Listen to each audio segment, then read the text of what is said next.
Hi everyone, welcome again to another episode of Live at 5. We are once again with our very special guest, our national social scientist. Munti ko na sabihin national artist. But it is the counterpart of national artist, which a lot of people are more familiar with, no? So our only surviving national social scientist, Dr. Honey Carandang. Hi again, Dr. Honey. Hi, Rose. Yes. So here we are again. So Yes. during the last episode, we spoke about the 7+1 basic psychological needs in your book and also Yes. in your talk series, which is ongoing right now, no? So these are the Okay. need for personal significance, the need for love, the need for discipline, the need for sense of competence, affiliation, wide scope of expression, transcendence, and beauty. So, Okay. so this episode is quite interesting because we will now be talking about practical applications. Okay. Now that we are in a pandemic, now that we're on a lockdown. Ang hirap kasi, no, Dr. Honey, kasi 'di ba, fight or flight nga. Pero hindi naman tayo maka-fight. We cannot see the enemy. Tapos hindi ka naman maka-flee kasi wala, you're on quarantine, 'di ba? So Exactly. hirap talaga. And Ganda na sinabi mo.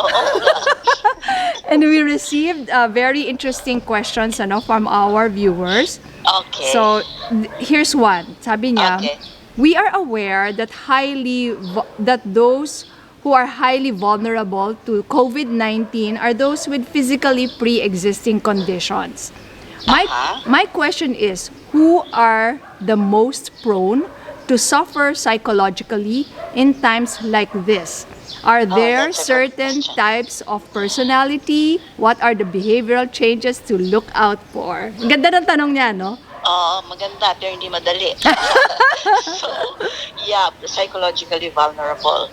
Well, maybe let's start with also in terms of mental health. Yes, yes. Those who are also, let's start from the extreme. Those who are suffering from certain kinds of mental disorders, of course, are psychologically more vulnerable, meaning they have anxiety already. So this bring us more anxiety. For example, anxiety disorder. Yeah. Ngayon, kahit na wala kang disorder, no matter how normal you are, you have an anxiety because of the unknown. No? The unknown brings the anxiety. Correct. And so that, and then people are generally extremely sensitive, and are also people who have been previously traumatized. Okay. That's another thing that we may not be considering, no?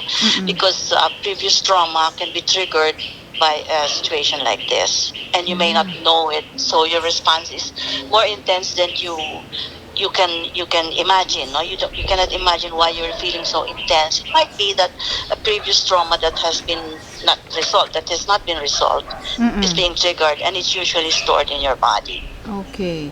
So the behavioral changes to look out for, yung parang nagiging na Look naman out siya. for, of course, are the extreme changes are always the ones. For example, somebody was an extrovert becomes very, very introvert. Oh, Parang ganon. okay. Or a child who is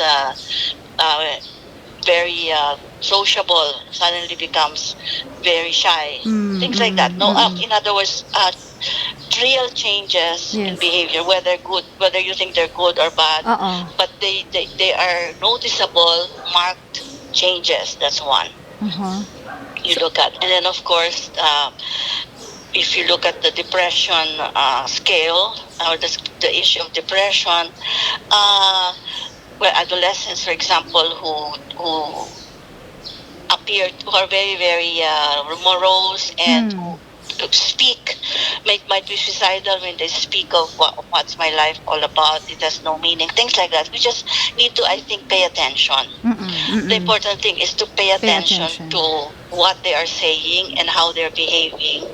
And then when you do that, you can see that, first of all, there are changes. Second, they are signaling something. The children may be signaling something through their behavior. For example, a child becomes very, very hyper Yeah. No, it's not, maybe the child is being scared or anxious or feeling lost or feeling angry and cannot say it. No? Yeah. So we have to look at the message that is being given by the child's behavior, because children usually behave or misbehave because they're signaling that there's something wrong in the family, happening in the family, and people may not be talking about it. Let's say in a family now, may argument yung parents, so they hide in the room, they argue, then they come back and they think the children don't know, they know. Oo nga.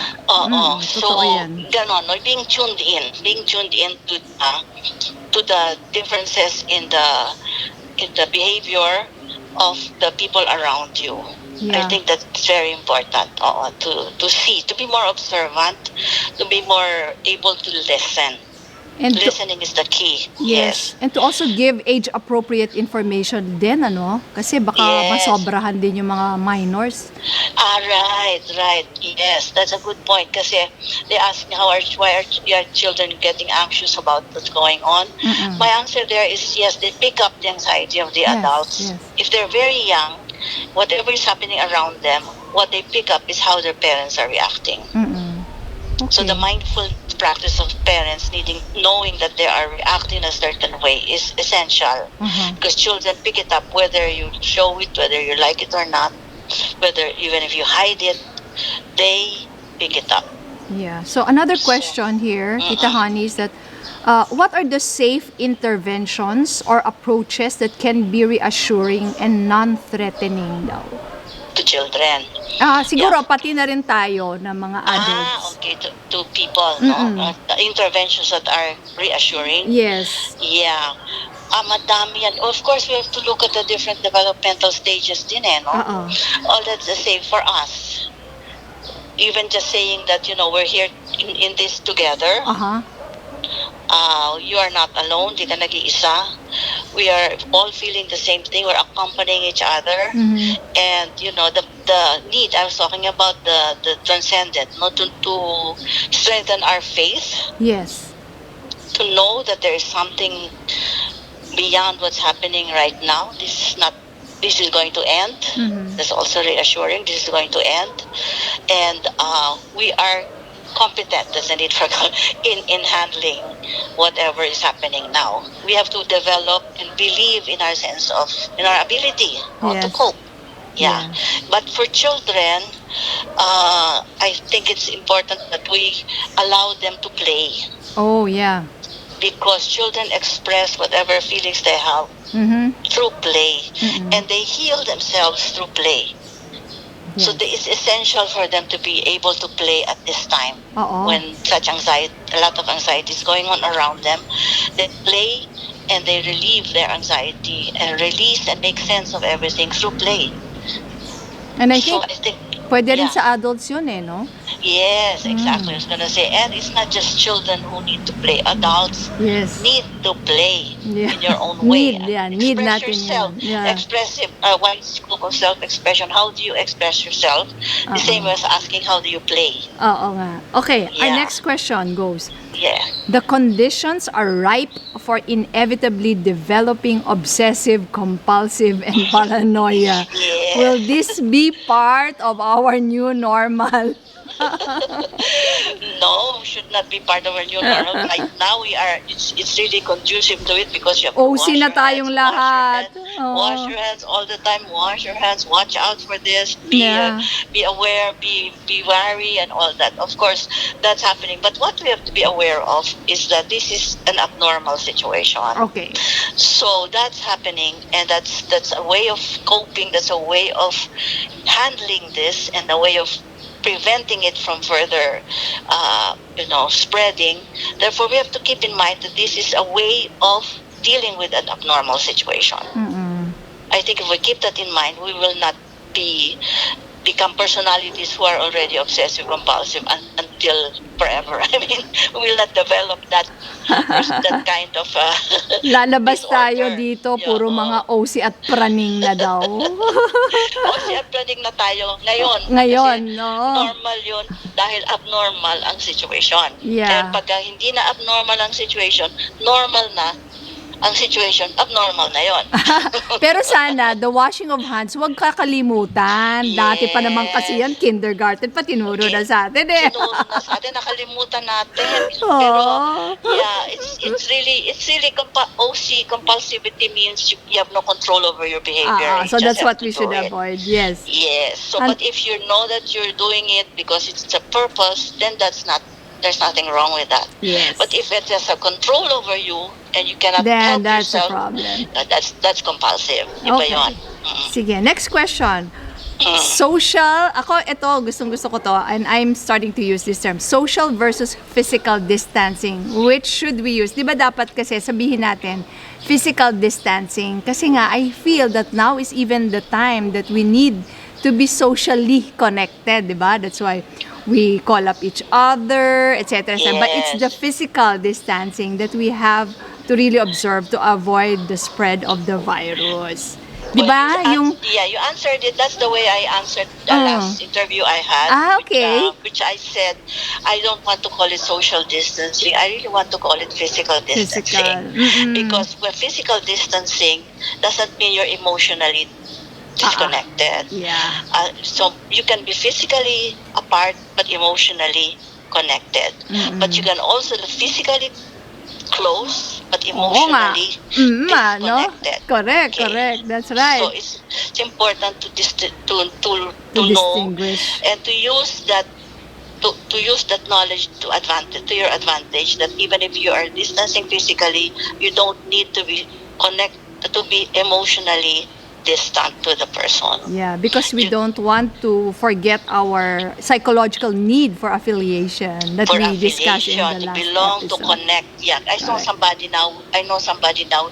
He has his own family, a young family, and his father is in another house alone. Oh, But he my. feels very connected to the father. Because they're always talking. Yes, and he's Alright. always praying for him, talking to Yeah. him, telling him things, stories, and what to do. And he feels they're emotionally connected, even if they're physically distant. So that's the difference. Yeah. Oo. Tapos ito gusto kong gawin nating exercise, Dr. Honey.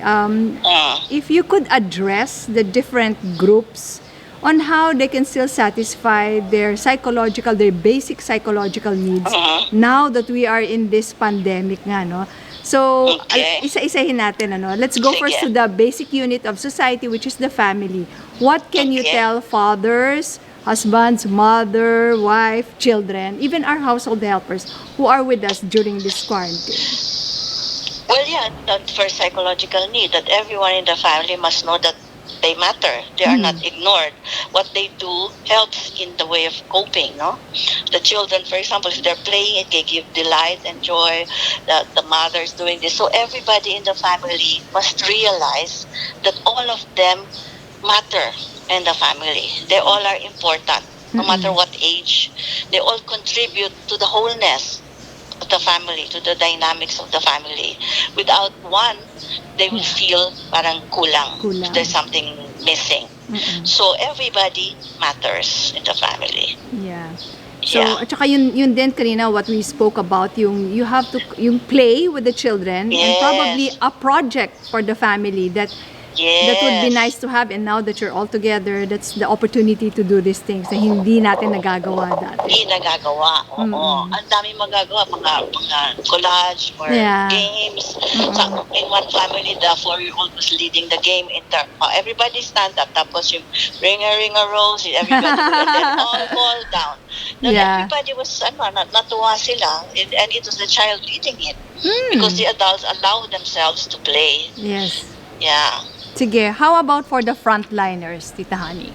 Oh, wow. The Ito yung frontliners. sila, no, yung kailangan talagang Sila talaga. First, I think the clarity and the conviction that they have that what they're doing is really, really vital. No, therefore, that knowledge, that conviction that what I'm doing is vital yes. to the lives of people is very, very uplifting already and very, very reassuring. But of course, they also have to find a way of connecting with people other than the ones they're taking care of. Yeah. Tama. to talk to people who are not sick. Uh-huh. No? They need to connect also to other friends that they have, or people who are not there, who are not sick, and who they do not need to take care of. Yes. They have to And replenish may themselves kasi nauubos yes, na talaga sila, no? no, uubos talaga sila. Of course, I think one of the things that really makes them keep on doing is they know that their mission is really so Yes. vital to Yeah. everyone and to the whole world, to the nation, no? And the whole world. But also, they cannot also just do caring for others. Care Yeah. for themselves is also very, very essential. Although it's hard to do. I've talked to some person you're in critical care, and she said, "I try, but I said once in a while, take a break. You know, you go to a quiet place if you have a quiet place, or maybe if there's none, go to a clean CR if there's one, or a room. But and you also find time to breathe on alone and breathe and just be quiet, Yeah. and before you go back. In other words, know when to take breaks if Yeah. it's possible. Small breaks like guys, Small na 1 things. minute, Yeah. 1 minute of pausing, ganyan. Just be aware of your breathing. No? Be aware of your breathing. Kahit ganun lang muna. Pay attention to your breathing for maybe 1 minute as an exercise, because it's really, I mean, I cannot imagine how stressful and how Totoo. critical their work is, no? Grabe yun. Grabe. But connecting to others when you have the chance, who are outside of the work sphere, but who are friends whom you can talk to, I think is essential. That kind of connection, the affiliation, that basic need, no, to connect to others other than the people you're caring for. How about the business owners and employees? Because there's a lot of uncertainty now. How will we run our businesses now? The employees Right. naman, am I gonna lose my job? Am I lose my job? Am I gonna get my salary? Ano? And the owners naman, how long will I provide for them when there's no income? I think there's the most important thing there is to really, first of all, accept the anxiety that goes with it. I mean, don't deny that. Yeah. You know, Hindi accept pwede it. yung okay lang tayo, kahit hindi Oo. tayo okay, no? Yon, be true. Be true to what you're feeling, because that's the only way to cope with any intense emotion, is to embrace it. Okay. Not to deny it, but to embrace it, and then to use your nurturing self, because in Thich Nhat Hanh, in the mindfulness way of coping with intense emotion, it's like your intense emotion is a baby, and then you're in the next room crying, and then you're the mother, and you're going to, or father, and you're going to take the baby, embrace the baby with your mindfulness energy. In other words, both energies are yours, because you are bigger than your emotion. You are more than your emotion. Yeah. So there's a part of you that take care of that part of you.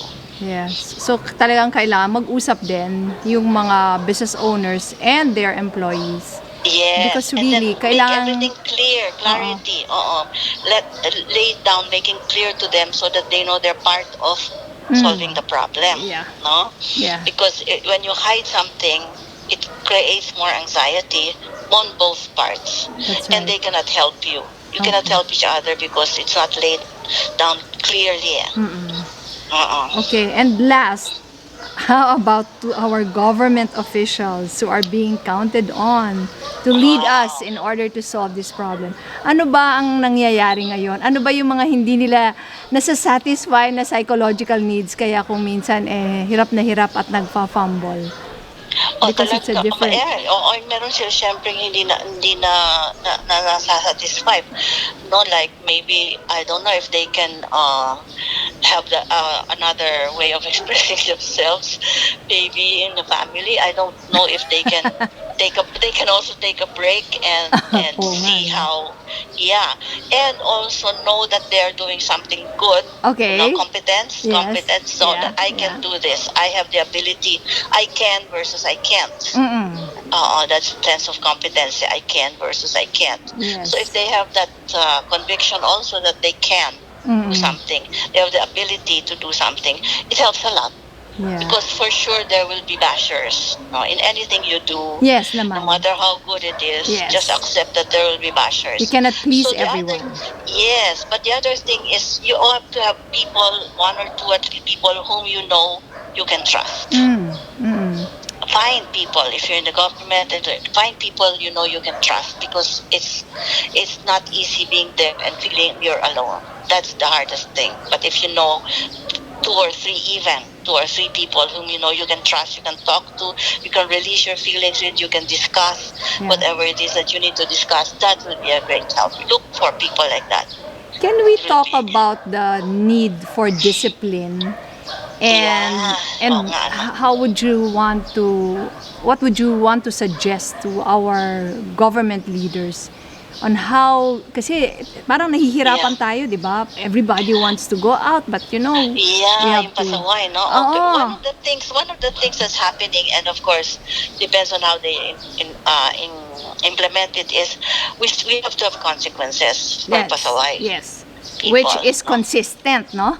Yes, we have Kesyo to be senador consistent. ka or ano ka lang Oo. dyan, mas simple tao. Yes. Fair, consistent, applies to everybody. The rule applies to everybody. That's part of consistency. Yeah. No? And then when something is done, there's a consequence. Oo. Kasi I think without consequence, we cannot enforce discipline. And that's very clear, because our discipline pa in our country mostly is external. We haven't really internalized it, no? Even without this crisis, example lang, when there's a red light pero walang police, okay lang. In other words, pag hindi ka nahuli, okay. But that's not self-discipline. Yeah. That's discipline, external discipline. Oo. I think we need to look at how we can develop internal or self-discipline among ourselves. Tita Honey, have you unraveled that? Bakit tayo ganun? Well, there are many reasons, but one clear reason is also that our system, government or whatever, has not really been consistent in giving the consequences to wrongdoing. What is this all about? Culture of impunity. Okay. Culture Meaning, of how come impunity. wrongdoing is not punished consistently or not punished at all? Yes. When you do something wrong, it's really wrong in government, you are transferred. You are not, or you're promoted. Yeah. Yung ganon, no? There's no consequence. So how will people, develop self-discipline? Because they can see. The other thing is modeling. Very important that there are examples of people who show self-discipline. I mean, that's a very, very strong message na yun. Kung meron kang makikitang tao, because we also have a need, and a lot of young people have a very basic need, important need, to look up to someone.